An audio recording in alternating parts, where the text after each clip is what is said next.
Hello, friends. We're back around the table here at the Get It Together podcast. And today's topic is a hot one, everybody. How to get hired. Let's keep it simple. We all need jobs. How do we get them? Well, I am going to share some secrets in terms of what I look for when I'm hiring for positions across our company.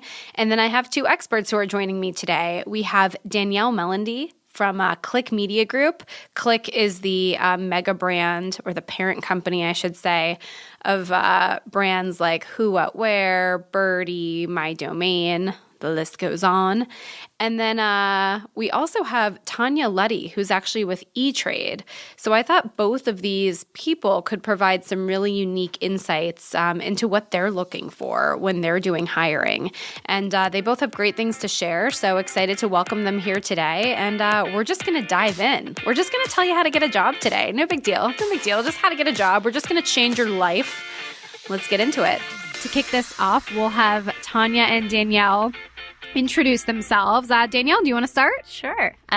So my name's Danielle Malindi. I am our Director of People and Culture at Click Brands, which is a little bit of a funny title. But basically what I do is I oversee all things people related, particularly working with our employees, working with our recruiters to make sure that we have the best people and that we retain the best people. So I oversee our internship program at the moment. I've overseen a couple internships programs in the past, and I think that's about it. So you're in it. You're in this world on a day-to-day. This is a fun place to be, and I'm excited to be here. So it's fun to interact. When I was trying to figure out what job I wanted to do, I was like, I like people. I like talking. Yeah. And so somehow I was able to find a job where I get to do that all day. That's great. I love that. And Tanya, do you want to introduce yourself? Yeah, sure. So I'm Tanya Luddy. I work at E-Trade Financial out of our Jersey City office. And I head up the campus recruitment program there. And what that really means is myself and my team, we actively recruit interns and recent college hires for full-time opportunities, as well as running the program for both our intern and full-time candidates that come on board, and really, introducing them to our company, our brand, our culture, as well as having touch points with our full-time candidates over the next 2 years that they're really with us. So similar to Danielle, I wanted to figure out a way that I could work with people on a day-to-day basis and really travel and meet people from all over, and here we are. Great. Well, thank you for sharing. I think hopefully our listeners are really excited to hear from both of you. So a goal for this podcast is really to kind of dive deep. I think anybody can go online and just Google like tips to get hired, and they're going to find a bunch of content, some of which is written by myself. But I think we wanted to have, again, a deeper conversation today and hopefully like really go below the surface to figure out what people need to do, what people need to talk about in their interviews, and just how people can position themselves so that they do get hired. I pulled a couple different like interesting stats and quotes and things that I'll go over as we go through. But to kick this off, first, I have a quote that I made up myself as I was planning for this that I wanted to run by both of you. And then I have a list of some of the things that I'm looking for. And I just want to kind of have just chat with you both and see if you feel the same way, and then see what you have to add to that afterward. So as I was writing down, what I really look for when I'm hiring, I kept thinking to myself that candidates always say, I have to be different. How can I be different? How can I be different? And I kept answering the question in my own head by saying, I don't need someone different. I just need someone great. Yep. Right? And I think people spend so much time on what makes them different. And again, that's great. I'd love to have a unique, authentic voice and all of that. But at the end of the day, I don't really care. I just need someone who's great. So I just wanted to see, do you guys have any thoughts on that? Actually, I do. So as far as I think you kind of hit the nail on the head. So being different is it's great when you're out there and you're trying to figure out like, hey, how can I stand out amongst all these people? But really it's, and a little bit of play on words, like the way to be different is to be great. Mm-hmm. And when you're joining a company, you don't really want to stand out. You want somebody who's going to fit into your culture. You want somebody who's going to be able to work with you and work with your team. And if you find somebody who's so out there and so different, it's not going to gel well with what's going on. And as we've seen everywhere, it's really, really culture that makes companies great and right. fitting into that culture. So as much as you want to stand out for being great. Right. Yeah. Yeah. Yeah. And so just really kind of diving in there, that is one of the ways to get hired, right, is if you really look at a company's culture and kind of see if you fit into that culture. And so just, really echoing what both Lauren and Danielle said, is that is really what most people are looking for when they're looking for candidates. At the end of the day, there's a certain set of people that really on paper meet the requirements of a role and kind of fit the role on paper. But at the end of the day, I would say one of the biggest deciding factors is this person aligned with our culture? Mm-hmm. Right.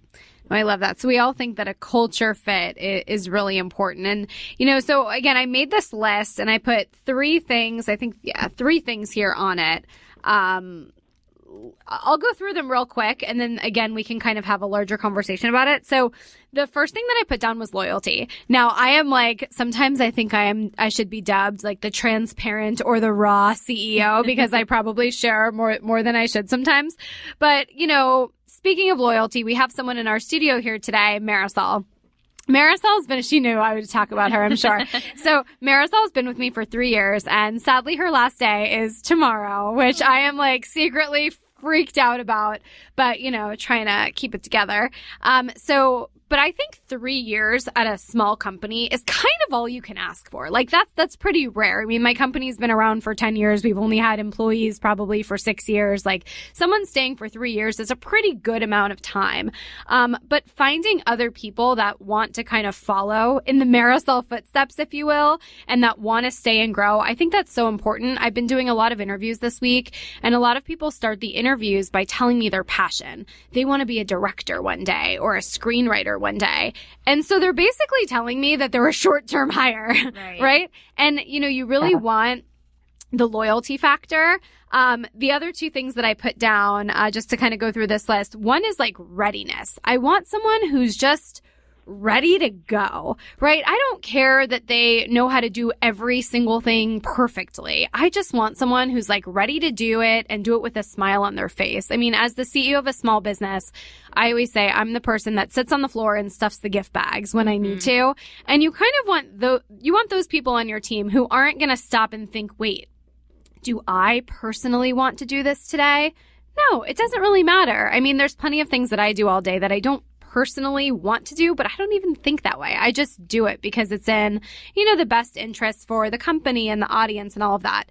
So anyways, I put down loyalty, readiness, and then I put relevant experience. And the experience doesn't even have to be in my industry. In fact, one of our managers that I hired 2 years ago, she came from the cosmetics industry, which really has nothing to do with Intern Queen, but she was able to draw a parallel, and it really impressed me. So I think you can draw parallels from whatever experience you have. So anyways, those were the three things that I put down on how to get hired: loyalty, readiness, and relevant experience. So what are your thoughts?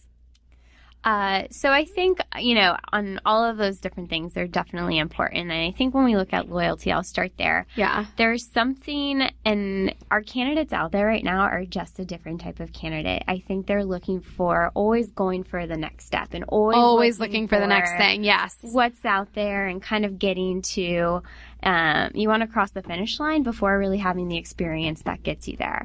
And I like that. You want to cross the finish line before figuring out what gets you there. I like that. But and this is what I tell all of our entry level employees or anybody that's really coming in or interns, and it's enjoy the ride. Mm-hmm. You're not going to get to be able to understand how to solve a problem or answer a question or deal with a situation if you haven't had experience to get there. So when you're looking at and I guess loyalty is that I see it more as a little bit experience and wanting to go down that journey, see everything as a learning experience. See everything as an opportunity to get information, to tap into mentors, to make mistakes and have somebody else. I always tell my team, I'm like, make mistakes. If I know that you're out there with the company and, your intentions are good and you're looking out for the company, I will have your back 100%. So if we go down together. You want to make mistakes under somebody who's going to do that. When you're crossing the finish line, if I'm out there making mistakes like that, I have a little more weight on my shoulders. I have to face more consequences. So when you're looking at trying to get to that next step, appreciate kind of the path and the journey, how to get there. And that doesn't mean you're not going to be a director someday. And that's probably not going to mean you're not going to have the experiences that you're looking for as a director. And so we're seeing people who want to go through these different phases really quickly, and which is great. And what we see is a very entrepreneurial person coming up, and they want to have those experiences, and they're gritty and they're hungry, and we have to be able to give them. And as I'm a millennial, and I feel like I'm kind of one of those like old school millennials, but as a millennial, like I want that stuff too, and I have to constantly shift my perspective and put myself in their shoes and phrase it in a way that's like, hey, I hear you, let's get you there, but I'm going to need you to kind of walk with me, kind of walk steps so that we can get to that point. Right. And what do you guys recommend for, just going off of that point, maybe Tanya, you have some thoughts, but what do you recommend for a student who, again, does have these or not even a student, just anyone, right? Recent grad that's looking for work or looking to be hired and does have these super lofty goals. How can they go into an interview and not kind of sink the ship? How can they, express themselves without ruining their chances? Yeah, I think, right. So what I'll say is on what I've experienced during my time in really focusing on campus talent, what I would say is, right, when you're trying to articulate those goals that you have for yourself for the future, maybe assign kind of realistic years to that. So depending on your industry, if you want to come into a financial technology company and you want to become, let's just say, a CPA or something down that line, maybe assigning goals, annual goals to that. So saying, I know I just graduated, I want to be successful in this role, but in the future, I would like to accomplish A, B, or C. So I think that that's a nice way to articulate that you have a plan and that, you're very passionate about what you want to do. You want to get your feet on the ground and just start running. I think assigning realistic goals to that is a way to really articulate that to anybody that you're interviewing with. That's a good idea. And then any other thoughts on those other two items I mentioned, which are wanting to hire people that are just ready to go, who aren't going to roll their eyes when you give them an assignment, just people that are hungry and ready. And I think those people are, I don't know if it's that maybe as an interviewer it can be hard to find the right interview questions to really get that sense, but I feel like those people are hard to find these days. I think they are. I think we call it grit. You got to have a little bit of grit. You can't be afraid to get your hands dirty. I oversee a team. I am a part of, very serious conversations having to do with our company. I'm also the person, if our kitchen's messy, I'm out there cleaning the kitchen because I don't want it to be gross. That might be a personal thing, but it's one of those things that I think if you look at yourself as, I'm joining this team, I'm invested as this team, I'm part of this team, and I'm, what I do is looking out for the betterment of the company, jumping in and finding that readiness to be involved. It's seeing it as your company. And I think that that's kind of what we look for is think like a CEO. Think of it as your company. If, you were running your company and the trash was overflowing, would you let that just continue to overflow or would you take it out? If there's something that's happening and there's an event and if somebody's not able to get a gift bag there or get get the setup there, that event's probably going to fail. And as a CEO, you'd be like, no, I need to go out and do it. So I think it's really important for everybody coming into the company, and that's something we really look for, to think like a CEO when it comes to your budget. Are you going out and spending money on crazy things, or are you trying to be scrappy? So you're thinking of the bottom line. So the readiness, that aspect of it is I can see the goals, I can see the vision, and I can see myself as part of that solution. No, absolutely. And then in terms of relevant experience, so you both work in different industries. So maybe Tanya, you can kind of kick us off, but in terms of experience, like what kind of experience, are you looking for when you're interviewing talent? Yeah, so it kind of ties back into what we were just discussing of, really being ready and taking on anything that's really thrown at you, and to use Danielle's word, really having some grit. So that's kind of what we're really looking for our programs at E-Trade. And what we've done is kind of really democratized campus recruitment in the sense that we don't have specific schools that we recruit at. We don't have specific majors that we recruit. The only kind of functions that we do have to stay aligned are, like, for example, audit, because you just can't get around that. But we really look for that profile, that culture fit. Those are the skills that we look for. And if we're talking about a full-time role, we do look for prior internships. But again, it doesn't have to necessarily tie back to our company and our roles. We really hire profile. So it's really that person who has that aptitude to learn, is interested in learning, someone who kind of has an analytical mindset. So I think that that's really what kind of sets us apart a little bit, is that we don't have so many restrictions, especially when we think about the financial services world. So I would say in terms of experience, and you gave a great example, Lauren, of the manager you just hired, but really, how can you tie back anything that you've done in the past to what you're looking to do? Right. Yeah, and then so Danny, for you, Click Brands, is a dream company for so many young, men and women to work at. Can you explain also, by the way, like which brands are part of Click Brands? Because I think people will start to fangirl out. Yes. So Click Brands, we are a media company, and we're also a consumer brands company. So our media umbrella are the brands that are Who What Wear, My Domain, Birdie, College Fashionista, Obsessie, and then we have our consumer brands line, which you've probably seen us out at Target, which is our Who What Wear line, which is our Joy Lab line, and really an area we're focused in moving forward in the next couple of years.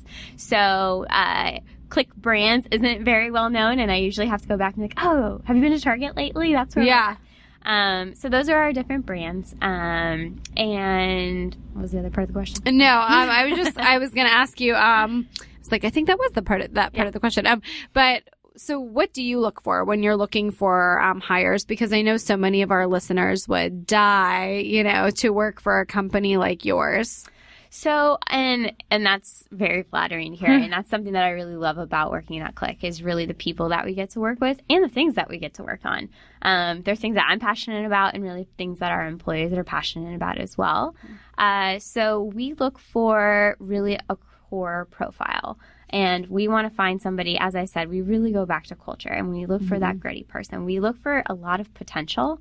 I was talking to one of our editors at College Fashionista, and what had come up was, how do I get experience? How do you get an internship if you don't have experience? Right. And so much about it is like, well, what do you do in your free time? Like, do you have a blog? What's your social media look like? Like, if you're applying for a social media page, girl, you better know, I'm going to be checking out your, social media you better have page. a good social media page. Absolutely. So, I think it's looking at it as experience in total. What do you do in your personal life? How do you represent yourself? Because the things that you're passionate about really do translate into the workplace. Right. And making sure you find that person that is entrepreneurial, who is really invested in making sure they are part of the future and want to move the brands forward. And it's really fun to work at a company like this, but this is the hardest group of people, working people that I know.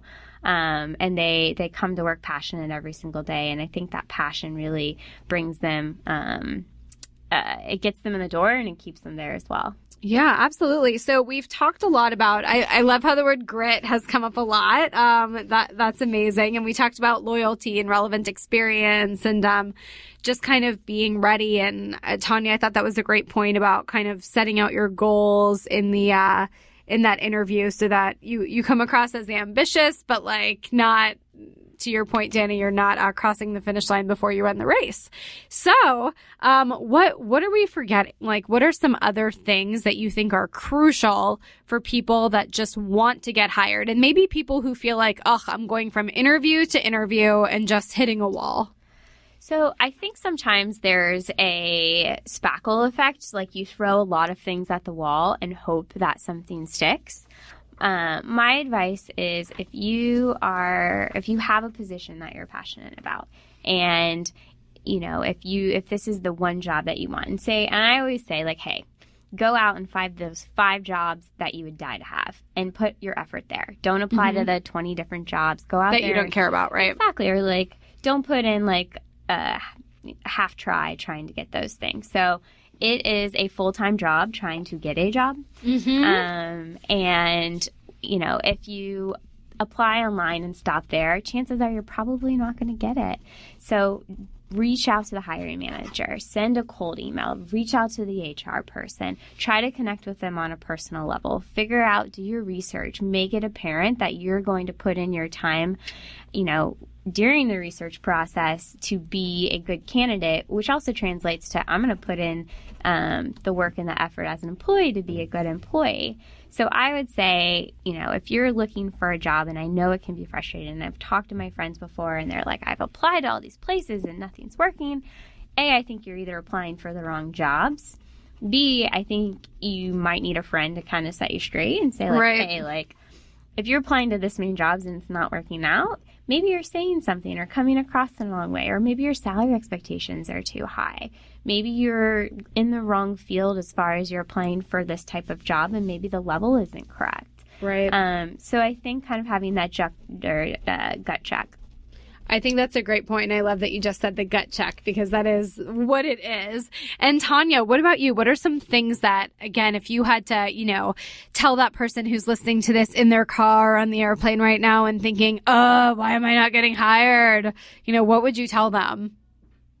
Yeah, so I'm going to really reply on a more traditional approach. I think everyone, and this is and bust a myth at the same time. I think everyone thinks that when they apply to some of the larger, more traditional companies, that there's some kind of, black hole system, algorithm that's picking up words, and that's why they're not getting hired, because they don't have the right words. What I will say is, at the end of the day, right, if you're filling out an online application and there are requirements and you don't meet them, you're right.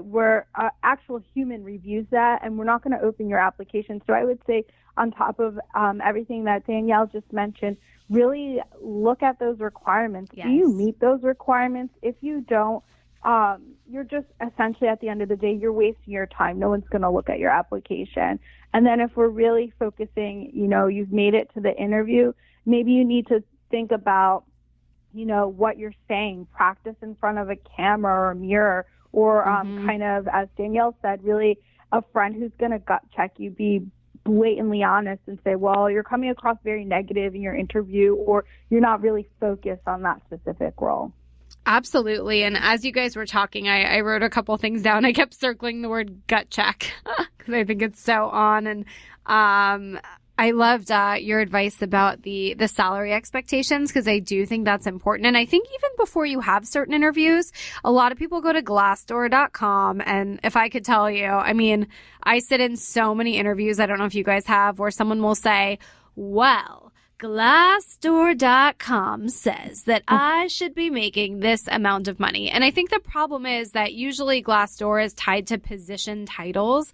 And depending on what company you're working for, those position titles could mean so many different levels. A VP of marketing at one company isn't necessarily the VP of marketing at another.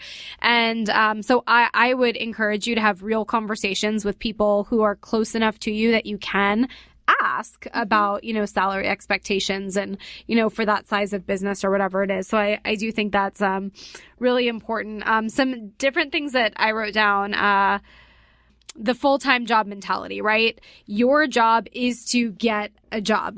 So Danny, you said that getting a job is a full-time job, yes. And that's so spot on. And I always say that when I moved from Florida, like you, yes. Love that.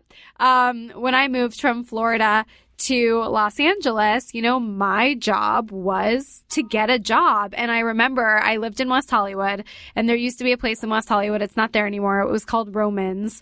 And it was like half coffee, half cafe. and they had outlets. So I was like, this is great. And I would wake up at 8 in the morning. I would go to Romans. It was my job. I would plug in and I would just hang out there and just do everything I could to get a job. And they probably hated me. I mean, I would sit there until like 3 o'clock in the afternoon, but my job was to get a job. And I do think it's so important to treat it like that. Whenever I talk to people who say, oh, well, I applied to a few things on Monster,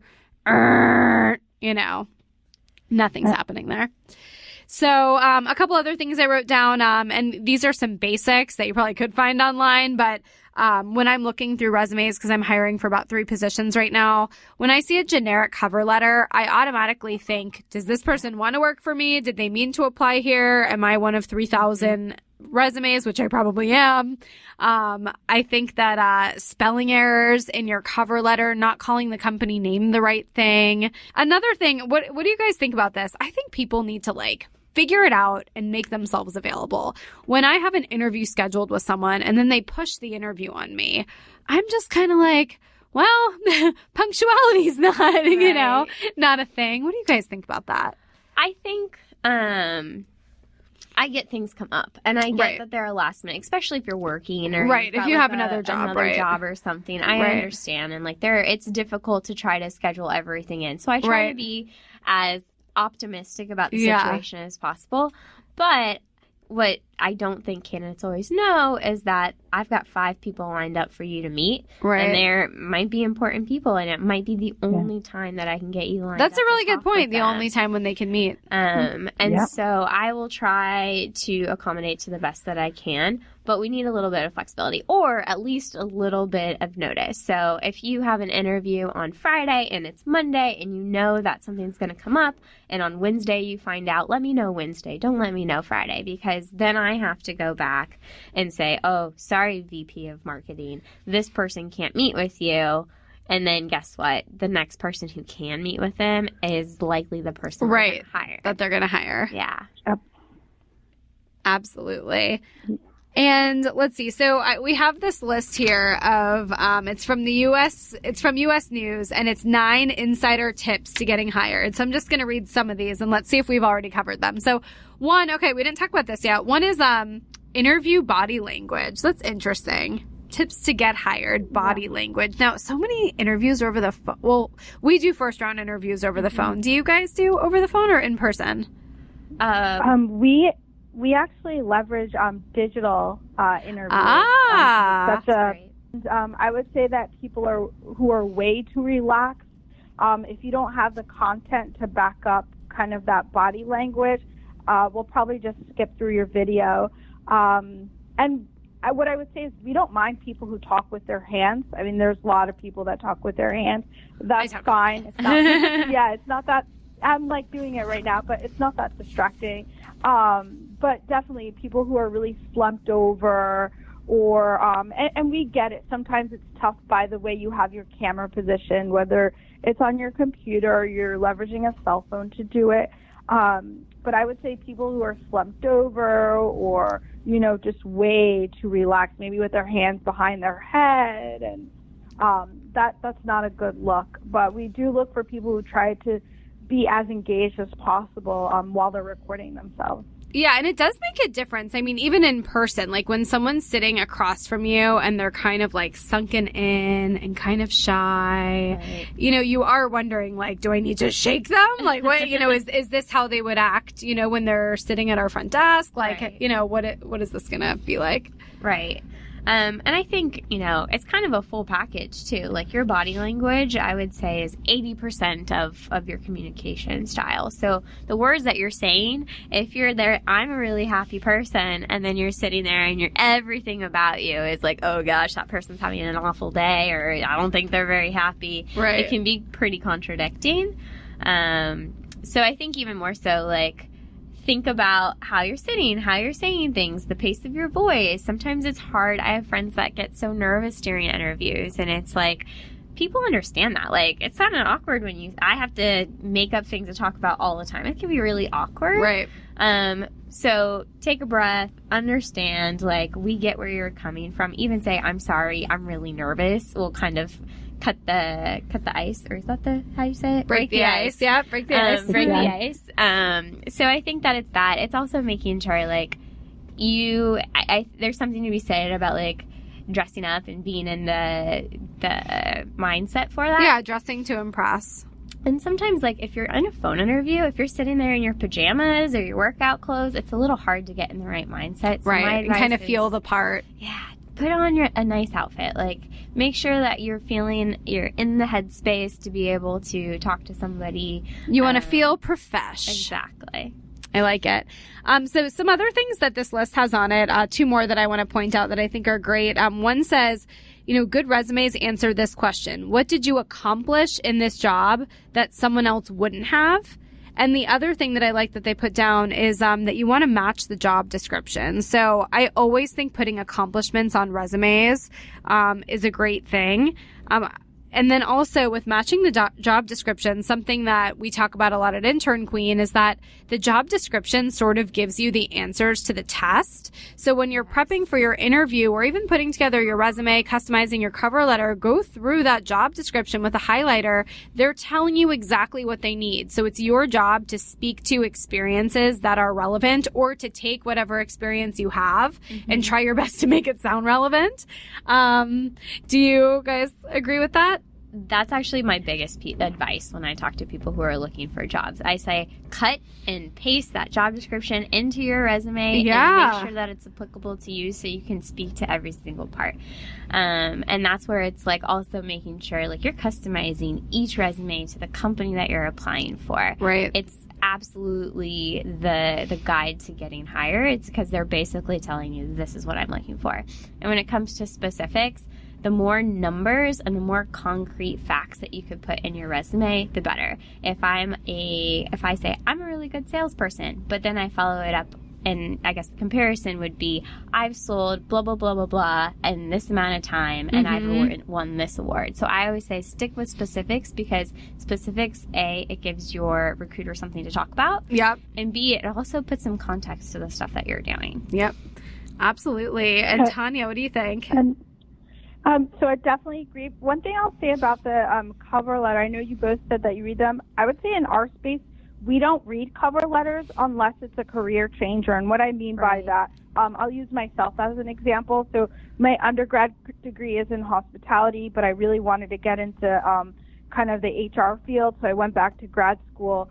So if you have a situation like that, so for example, let's just say this is really popular right now, I would say in the campus space is you're studying chemical engineering and you want to be a software engineer now.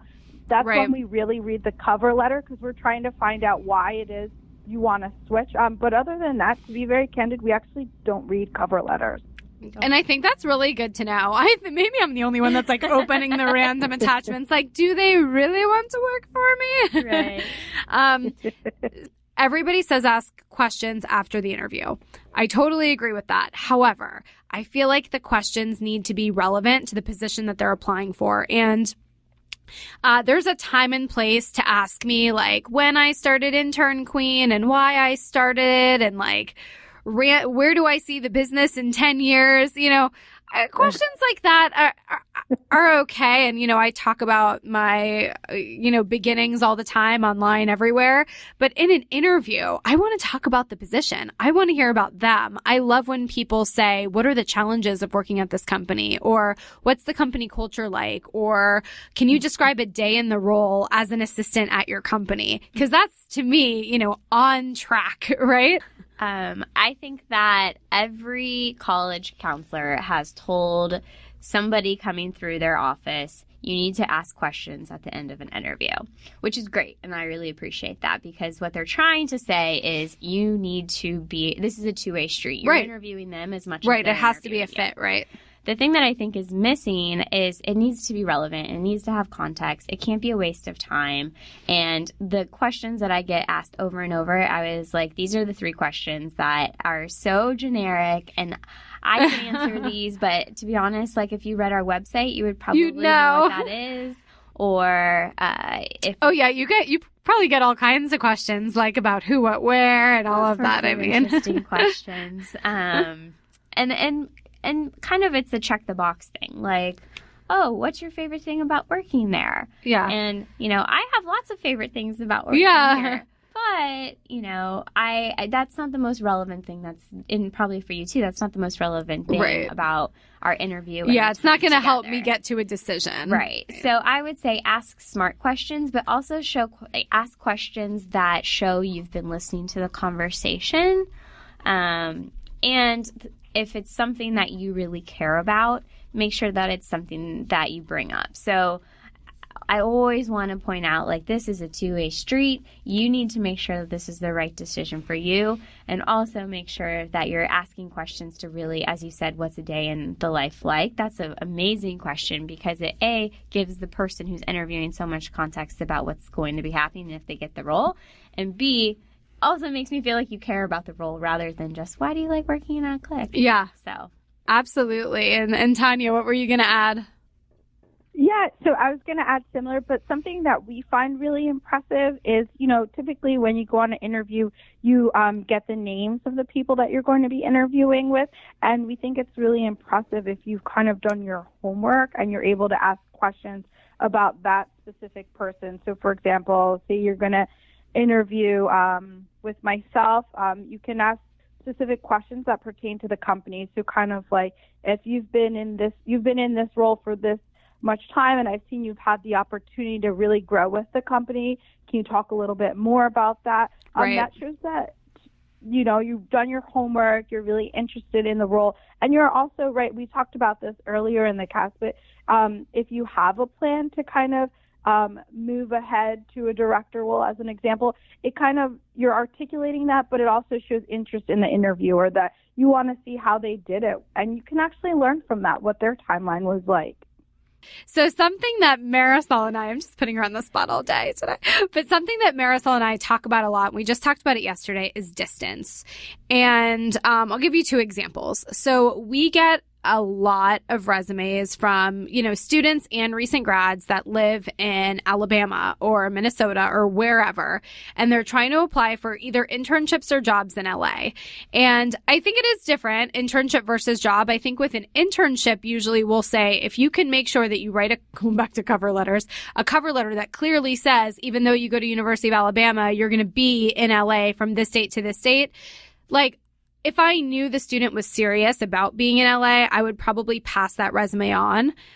However, with some of these recent grads that have Alabama on their resume and they want me to send their resume to Click Brands or whoever it is, I always say to them, like, what if you don't move? Then I am just wasting my contact's time. Like, I can't be helpful to you until you're here. I mean, when I moved from Florida, I really didn't apply for jobs before I was here. So I do spend a lot of my time telling people they need to be here. And then that's for out-of-state people. And then another point I want to bring up, and of course, want to get your feedback on, is distance. So my lovely Marisol, who I am going to miss with all my heart here, she lives really far away. And the commute is, how long is it? Oh, you don't have headsets. It's about 2 hours each way. Okay, each way. Wow. She comes in 3 days a week. But when I hired her, we didn't have an office yet. So it was a remote position. And then as we got an office, we tried to be flexible with 3 days a week, working from home 2 days a week. But it's always been hard. And on days that it rains, she knows it's bad. And Marisol loves Intern Queen. So whenever that's distance isn't really something I probably would have thought of before when interviewing candidates. But now I am so aware of it because I'm like, if the drive bothers her, could bother other people. Now, Marisol and I talked about this, and Marisol was like, but if you have someone who's young and hungry, they're going to want to make the drive. Like she was saying, at the beginning of her career, she was ready to make the drive no matter what. Like she would have been the best person. She would have hated to miss out because of that. So it is sort of this, what do you do? So I'm super sensitive to it when I interview someone and I know that they live over 30 minutes away. I'm like, okay, you're going to like that commute for 1 year, but like, what about year two? Like who I wouldn't want to do it. Who's going to want to do it? So I'm just curious to get your thoughts on distance. And I wonder, Tanya, too, in your industry, because it's a little bit different. I don't know if you feel differently about it. Yeah, so I actually am going to agree to disagree with both your points. Oh, I like it. It. It's getting juicy on the podcast today.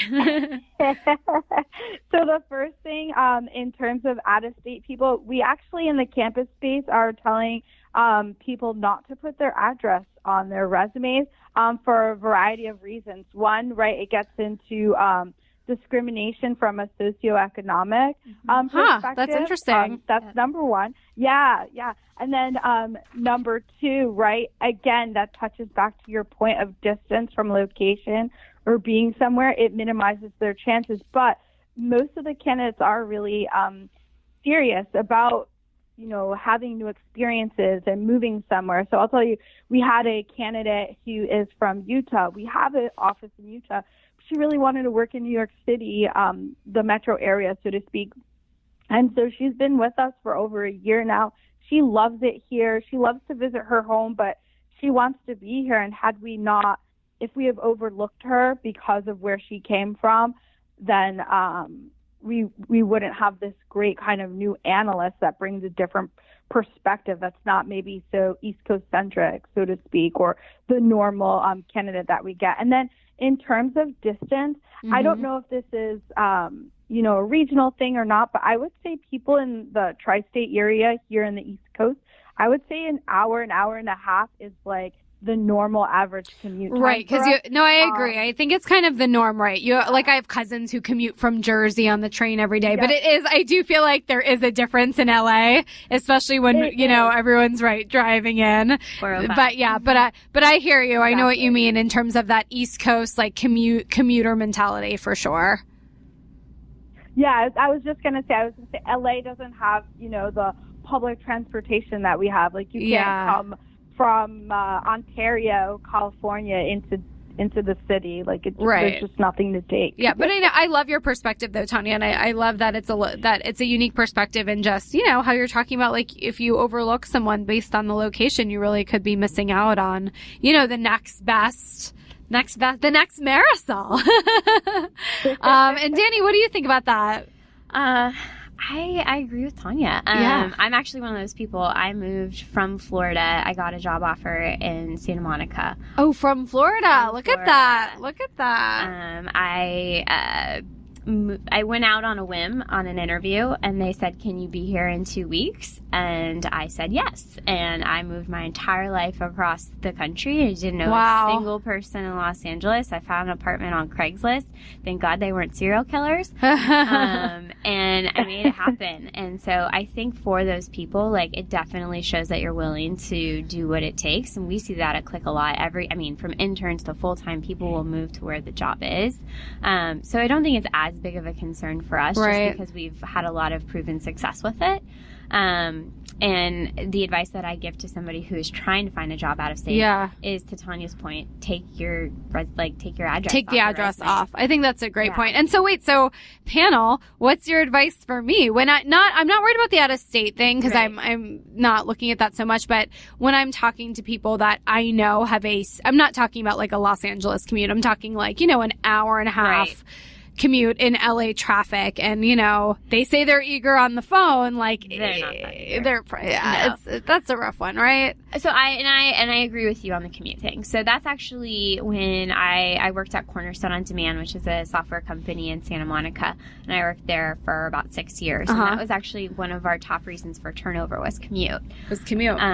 So that's something that we heard as feedback, and we realized yes, there is a limit of how far somebody's willing to drive, and that's about 45 minutes. Yeah. And from a recruiter's perspective, the question that I ask is, what will your commute look like, and will that be a problem? And I like to point it out, and then they have the opportunity to say yes or no. Right. Because I agree that it's a two-way street, and if someone wants to do it and they're over eager, fantastic. But you really have to, as a job seeker, as much as you want to be hired, I think you also have to think about all of that and where you're at in your life and what you want to do and far you want to do it. So great. I'm glad we chatted about that. So let's go to our questions here in our studio. Marisol. All right. So my question is, I have a friend who has been looking for a job for quite some time now.